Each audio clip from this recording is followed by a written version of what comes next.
നമ്മുടെ immune system അഥവാ രോഗപ്രതിരോധ സംവിധാനം പലവിധ അസുഖങ്ങൾ നമുക്ക് വരുന്നത് തടയാനായിട്ട് പ്രൊട്ടക്റ്റ് ചെയ്യുന്നുണ്ട്.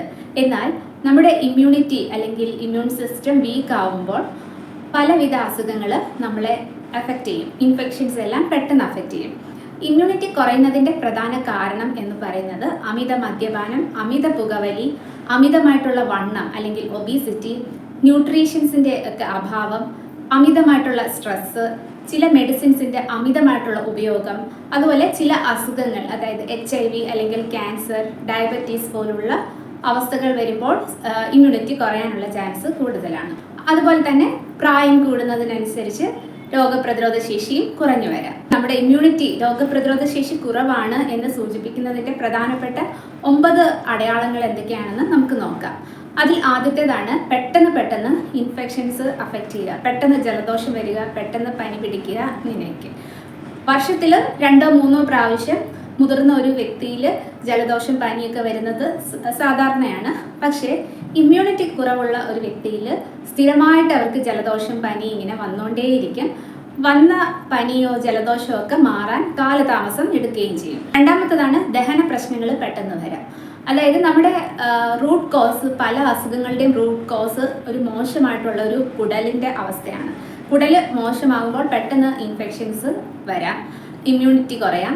അതുപോലെ ഇമ്മ്യൂണിറ്റി കുറയുമ്പോൾ പെട്ടെന്ന് ദഹന പ്രശ്നങ്ങൾ വരാം. അതായത് സിവിയർ ആയിട്ടുള്ള ഡയറിയ ഇടയ്ക്കിടയ്ക്ക് വരാം, സിവിയർ കോൺസ്റ്റിപ്പേഷൻ ഇടയ്ക്കിടയ്ക്ക് വരാം. അതുപോലെ എപ്പോഴും ബ്ലോട്ടിങ് അനുഭവപ്പെടാം. മൂന്നാമത്തെ ഒരു അടയാളമാണ് ഇമ്മ്യൂണിറ്റി കുറവാണെങ്കിൽ മുറിവുകളൊക്കെ ഉണ്ടാവുകയാണെങ്കിൽ അത് ഉണങ്ങാൻ കാലതാമസം വരും. നാലാമത്തെ സൈനാണ് പെട്ടെന്ന് ക്ഷീണം വരിക. ഒരുപാട് ജോലി ചെയ്ത് അല്ലെങ്കിൽ ഒരു ദിവസം മുഴുവൻ വർക്ക് ചെയ്ത് ക്ഷീണം വരുന്നത് സ്വാഭാവികമാണ്. പക്ഷേ ഒരുപാട് റെസ്റ്റ് എടുത്തിട്ടും ആവശ്യത്തിൽ കൂടുതൽ റെസ്റ്റ് എടുത്തിട്ടും പിന്നെയും ക്ഷീണം വരികയും പിന്നെയും കിടക്കണം എന്ന് തോന്നുകയും ചെയ്യുകയാണെങ്കിൽ അതും ഇമ്മ്യൂണിറ്റി കുറയുന്നതിൻ്റെ ഒരു ഭാഗമാണ്. അതുപോലെ തന്നെ ഇമ്മ്യൂണിറ്റി കുറയുമ്പോൾ പെട്ടെന്ന് സ്കിൻ ഇൻഫെക്ഷൻസ് വരാം.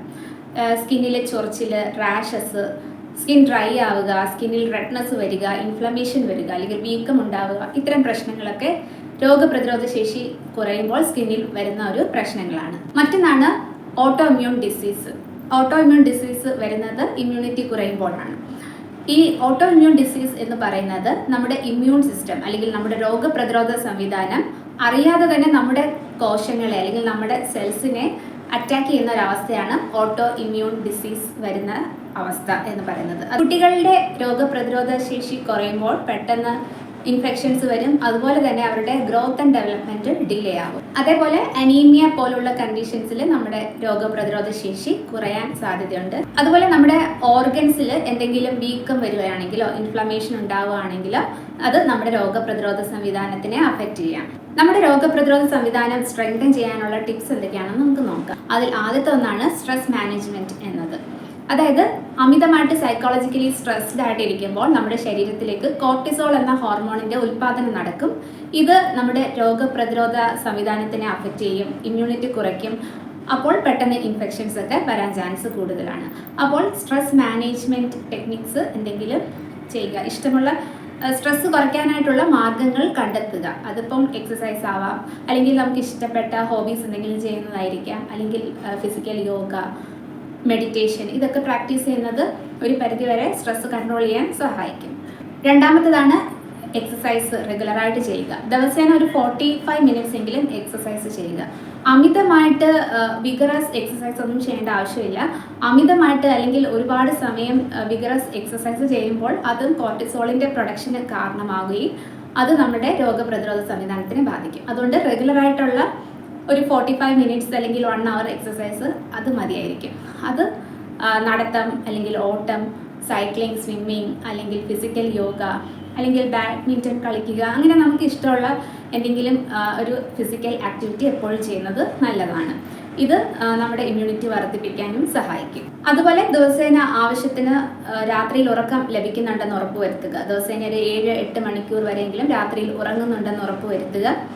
നല്ല രീതിയിലുള്ള ഉറക്കം നമ്മുടെ ഇമ്മ്യൂണിറ്റി ബൂസ്റ്റ് ചെയ്യാൻ സഹായിക്കും, നമ്മുടെ മൂഡ് എൻഹാൻസ് ചെയ്യാൻ സഹായിക്കും, സ്ട്രെസ് കുറയ്ക്കാനും നല്ലതാണ്. അതുപോലെ ആവശ്യത്തിന് വെള്ളം കുടിക്കുക. ബോഡി എപ്പോഴും ഹൈഡ്രേറ്റ് ആയിട്ട് വെക്കുക. ബോഡി എപ്പോഴും ഹൈഡ്രേറ്റ് ആയിട്ടിരിക്കുന്നത് മൊത്തത്തിലുള്ള ആരോഗ്യത്തിന് വളരെയധികം ഇമ്പോർട്ടൻ്റ് ആണ്. അതുപോലെ ഹെൽത്തി ആയിട്ടുള്ളൊരു ഡയറ്റ് ഫോളോ ചെയ്യുക. ആവശ്യത്തിന് ന്യൂട്രീഷൻ ശരീരത്തിലേക്ക് ലഭിക്കുന്നുണ്ടെന്ന് വരുത്തുക. വൈറ്റമിൻ സി അടങ്ങിയ ഭക്ഷണങ്ങൾ കഴിക്കുക. Zinc, selenium, folate, vitamin A, vitamin C, vitamin E, vitamin B6, B12 ഇവയൊക്കെ അടങ്ങിയ ഭക്ഷണങ്ങൾ ഉൾപ്പെടുത്തുക. അതുപോലെ ഒമേഗ 3 ഫാറ്റി ആസിഡ്സ് അടങ്ങിയ ഭക്ഷണങ്ങൾ ഉൾപ്പെടുത്തുക. മുഴുധാന്യങ്ങൾ, വെജിറ്റബിൾസ്, ഫ്രൂട്ട്സ് ഇവയൊക്കെ ഭക്ഷണത്തിൽ ഉൾപ്പെടുത്തുക. അതുപോലെ നാരുകൾ അടങ്ങിയ ഭക്ഷണം കഴിക്കുന്നത് കുടലിൻ്റെ ആരോഗ്യത്തിന് നല്ലതാണ്. ഗുഡ് ബാക്ടീരിയാസിൻ്റെ അളവ് കുടലിൽ വർദ്ധിപ്പിക്കാനും നല്ലതാണ്. അതുവഴി നമ്മുടെ രോഗപ്രതിരോധ ശേഷി വർദ്ധിപ്പിക്കുകയും ചെയ്യും. അതുപോലെ ഹെൽത്തി ആയിട്ടുള്ള കൊഴുപ്പുകൾ അടങ്ങിയ ഭക്ഷണം കഴിക്കാൻ ശ്രദ്ധിക്കുക. ചിലർ വണ്ണം വെക്കും എന്ന് ഭയന്ന് കൊഴുപ്പ് തീരെ കഴിക്കാതിരിക്കും. പക്ഷേ ഹെൽത്തി ആയിട്ടുള്ള ഫാറ്റ് നമുക്ക് ശരീരത്തിന് ആവശ്യമാണ്. അത് നമ്മളുടെ രോഗപ്രതിരോധ സംവിധാനം മെച്ചപ്പെടുത്താനും ഇൻഫ്ലമേഷൻ ഉണ്ടാവുന്നത് കുറയ്ക്കാനും ഒക്കെ സഹായിക്കും. ഹെൽത്തി ആയിട്ടുള്ള കൊഴുപ്പുകൾ അടങ്ങിയ ഭക്ഷണം കഴിക്കുക. അത് നട്ട്സ്, സീഡ്സ്, ഫ്ലാക്സ് സീഡ്സ്, എല്ലാവിധ സീഡ്സും നല്ലതാണ്. അതുപോലെ ചെറിയ മത്സ്യങ്ങൾ ഇവയൊക്കെ കഴിക്കുന്നത് നല്ലതാണ്.